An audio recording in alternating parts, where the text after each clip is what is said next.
नमस्कार दोस्तों, आज हम आपके लिए लेकर आए हैं वैभवलक्ष्मी व्रत कथा। किसी शहर में अनेक लोग रहते थे। सभी अपने अपने कामों में लगे रहते। किसी को किसी की परवाह नहीं थी। भजन कीर्तन, भक्ति भाव, दया माया, परोपकार जैसे संस्कार कम हो गए। शहर में बुराइयां बढ़ गई थीं। शराब, जुआ, रेस, चोरी डकैती वगैरह बहुत से गुनाह शहर में होते थे, जिनकी वजह से शहर के लोगों में बुराइयां ही बुराइयां आ गई थीं। ऐसे ही लोगों में शीला और उनके पति की गिरफ्ती मानी जाती थी। शीला धार्मिक प्रवृत्ति की, संतोष स्वभाव की औरत थी। उनका पति भी विवेक और सुशील था। शीला और उसका पति कभी किसी की बुराई नहीं करते थे और भजन कीर्तन में अपना समय बिता रहे थे। शहर के लोग उनकी गिरफ्ती की सराहना करते थे। देखते ही देखते समय बदल गया। शीला का पति बुरे लोगों से दोस्ती कर बैठा। अब वह जल्द से जल्द करोड़पति बनने के ख्वाब देखने लगा, इसलिए वह गलत रास्ते पर चल पड़ा। करोड़पति तो नहीं बना, लेकिन वह रोडपति जरूर बन गया। यानी रास्ते पर भटकते भिखारी जैसी उनकी हालत हो गई।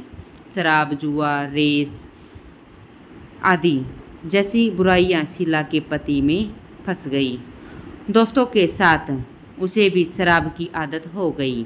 इस प्रकार उसने अपना सब कुछ रेस जुए में गंवा दिया। शीला को पति के बर्बादी से बहुत दुख हो रहा था, किंतु वह भगवान पर भरोसा कर सब कुछ सहने लगी। वह अपना ज़्यादातर समय प्रभु भक्ति में बिताने लगी। अचानक एक दिन दोपहर को उनके दरवाजे पर किसी ने दस्तक दी। शीला ने दरवाज़ा खोला तो देखा कि एक मांझी खड़ी थी। उनके चेहरे पर अलौकिक तेज निखर रहा था। उनकी आंखों में से मानो अमृत बह रहा हो। उसका वैभव चेहरा करुणा और प्यार से छलक रहा था। उसको देखते ही शीला के मन में अपार शांति छा गई। शीला के रोम रोम में आनंद छा गया। शीला उस मांझी को आदर के साथ घर के अंदर ले आई। घर में बिठाने के लिए कुछ नहीं था। शीला ने सुकुचाकर एक फटी हुई चादर पर उसे बिठा दिया। मांझी बोली, क्यों शीला, मुझे पहचाना नहीं? हर शुक्रवार को लक्ष्मी जी के मंदिर में भजन कीर्तन के समय मैं वहीं आती हूँ। इसके बावजूद शीला कुछ समझ नहीं पा रही थी। फिर मांझी बोली, तुम बहुत दिनों से मंदिर नहीं आ पाई, मैं तुम्हें देखने चली आई। मांझी के प्रति प्रेम भरे शब्दों से शीला का हृदय पिघल गया। उसकी आंखों में आंसू आ गए। वह बिलक बिलक कर रोने लगी। मांझी ने कहा, बेटी, दुख और सुख तो धूप और छाया जैसे हैं। धैर्य रखो बेटी, मुझे तेरी सारी परेशानियों का पता है। मांझी के व्यवहार से शीला को काफ़ी संतोष मिला और सुख की आस में उसने मांझी को अपनी सारी कहानी कह सुनाई। कहानी सुनकर मांझी ने कहा, कर्म की गति न्यारी होती है। हर इंसान को अपने कर्म भुगतने ही पड़ते हैं, इसलिए तू चिंता मत कर। अब तू कर्म भुगत चुकी है, अब तुम्हें सुख के दिन आने हैं। तू तो माँ लक्ष्मी की भगत है। माँ लक्ष्मी तो प्रेम और करुणा की अवतार है। वह अपने भक्तों पर हमेशा ममता रखती है, इसलिए तू धैर्य रख। माँ लक्ष्मी का व्रत कर, इससे सब कुछ ठीक हो जाएगा। शीला के पूछने पर मांझी ने उसे व्रत की सारी विधि भी बताई। मांझी ने कहा, बेटी, माँ लक्ष्मी जी का व्रत बहुत ही सरल है। उसे वरद लक्ष्मी व्रत या वैभवलक्ष्मी व्रत भी कहा जाता है। यह व्रत करने वालों की सबकी मनोकामना पूर्ण होती है। वह सुख, संपत्ति और यश प्राप्त करता है। शीला यह सुनकर आनंदित हो गई। शीला ने संकल्प करके आंखें खोली तो सामने कोई न था। वह मांझी को याद करती रही। शीला को तत्काल यह समझने में देर नहीं लगी कि मांझी और कोई नहीं, माँ लक्ष्मी ही थी। दूसरे दिन शुक्रवार था। सवेरे स्नान करके स्वस्थ कपड़े पहनकर शीला ने मांझी द्वारा बताई विधि से पूरे मन से व्रत किया। आखिरी में प्रसाद वितरण हुआ। यह प्रसाद पहले पति को खिलाया। प्रसाद खाते ही पति के स्वभाव में फर्क पड़ गया। उस दिन उसने शीला को मारा नहीं, सताया भी नहीं। शीला को बहुत आनंद हुआ। उसके मन में वैभवलक्ष्मी व्रत के लिए श्रद्धा बढ़ गई। शीला ने पूर्ण श्रद्धा भक्ति से 21 शुक्रवार तक वैभव लक्ष्मी व्रत किया। 21वें शुक्रवार को मां जी के कहे मुताबिक उद्यापन विधि कर 7 स्त्रियों को वैभव लक्ष्मी व्रत की 7 पुस्तकें उपहार में दी।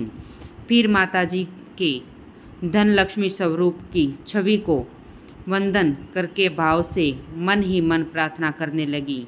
हे मां धन लक्ष्मी, मैंने आपका वैभव लक्ष्मी व्रत करने की मन्नत मांगी थी, वह व्रत आज पूर्ण कर लिया। हे माँ, मेरी हर विपदा दूर करो, हमारा सबका कल्याण करो।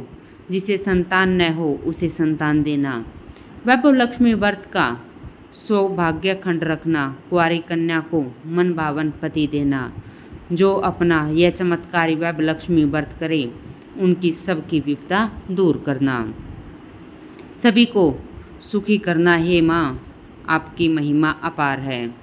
ऐसा बोलकर लक्ष्मी जी के धन लक्ष्मी स्वरूप की छवि को प्रणाम किया।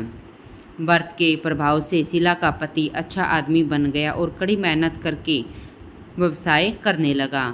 उसने तुरंत शीला के गिरवी रखे गहने भी छुड़वा लिए। घर में धन की बाढ़ सी आ गई। घर में पहले जैसी सुख शांति छा गई। वैभव लक्ष्मी व्रत का प्रभाव देखकर मोहल्ले की दूसरी स्त्रियां भी विधिपूर्ण वैभव लक्ष्मी व्रत करने लगी। 7, 11 या 21 जितने भी शुक्रवार की मन्नत मांगी हो उतने शुक्रवार तक यह व्रत पूरी श्रद्धा और भावना के साथ करना चाहिए। आखिरी व्रत को इसका शास्त्रीय विधि के अनुसार उद्यापन करना चाहिए। वैभव लक्ष्मी व्रत की उद्यापन की विधि हम आपको बताते हैं। आखिरी शुक्रवार को प्रसाद के लिए खीर बनानी चाहिए। जिस प्रकार हर शुक्रवार को हम पूजन करते हैं वैसे ही करना चाहिए। पूजन के बाद माँ के सामने एक श्रीफल फोड़े। फिर कम से कम 7 कुंवारी कन्याओं या सौभाग्यशाली स्त्रियों को कुमकुम का तिलक लगाकर माँ वैभव लक्ष्मी व्रत कथा की पुस्तक की एक प्रति उपहार में देनी चाहिए और सबको खीर का प्रसाद देना चाहिए। जिसके बाद माँ लक्ष्मी जी की श्रद्धा आप पर बनी रहेगी और इसके बाद माँ लक्ष्मी को श्रद्धा अनुसार प्रणाम करना चाहिए।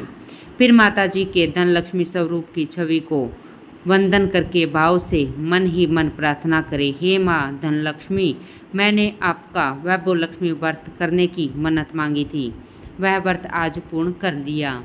हे माँ, हमारी मनोकामना पूर्ण करे, हमारी हर विपत्ति को दूर करे, हमारा सबका कल्याण करे। जिसे संतान न हो उसे संतान देना। सौभाग्यवती स्त्री का सौभाग्य खंड रखना। कुंवारी कन्या को मनचाहा पति देना। जो आपका यह चमत्कारी वैभव लक्ष्मी व्रत करे उसकी सभी विपदाओं को दूर करना, सभी को सुखी रखना। हे माँ, आपकी महिमा अपार है, आपकी जय हो। ऐसा बोलकर लक्ष्मी जी के धन लक्ष्मी स्वरूप की छवि को प्रणाम करना। जय वैभव लक्ष्मी माँ, जय हो।